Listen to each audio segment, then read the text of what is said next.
സായുധ സേന പതാക ദിനാചരണം കാസർഗോഡ് കളക്ടറേറ്റ് കോൺഫറൻസ് ഹാളിൽ നടന്നു. ജില്ലാ കളക്ടർ ആനന്ദ് സിംഗ് ഉദ്ഘാടനം ചെയ്തു. രാഷ്ട്രത്തിനു വേണ്ടി ജീവൻ ത്യജിച്ച ധീര രക്തസാക്ഷികൾക്ക് ആദരവ് അർപ്പിക്കുന്നതിന്റെ ഭാഗമായുള്ള സായുധ സേന പതാക ദിനം കാസർഗോഡ് കോൺഫറൻസ് ഹാളിൽ വെച്ച് നടന്നു. ജില്ലാ കളക്ടർ ആനന്ദ് സിംഗ് IAS ഉദ്ഘാടനം ചെയ്തു.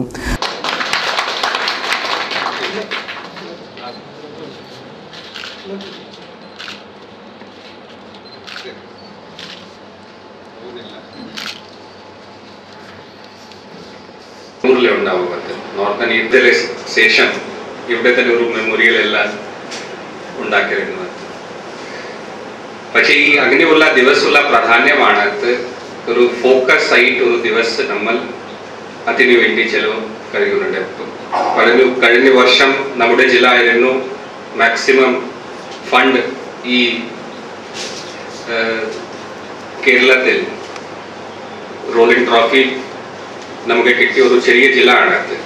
മലപ്പുറം നോക്കുന്നുണ്ടെങ്കിൽ 40 ലക്ഷം, ഇവിടെ 13 ലക്ഷം മാത്രമേ പോപ്പുലേഷൻ ആണ്. 1/4 ഒരു വലിയ ജില്ലയിലെ പുറമെ. പക്ഷേ ഇവിടെ വെൽഫെയർ ഓഫീസർ ഇവിടെ ബാക്കി കാര്യം എഫിഷ്യൻ്റ് ആയിട്ട് ചെയ്യുന്നുണ്ട്. അതിന് ഭാഗത്തിൽ കുറച്ച് സന്നദ്ധ സംഘടനകൾ ഉല്ലാസ സഹകരണത്തോടു കൂടി ഈ വിജയകരമായി കഴിഞ്ഞ വർഷം നമുക്ക് ചെയ്യാൻ പറ്റിയിട്ടുണ്ട്. Retired SC lieutenant colonel PV Mohanan അധ്യക്ഷനായിരുന്നു.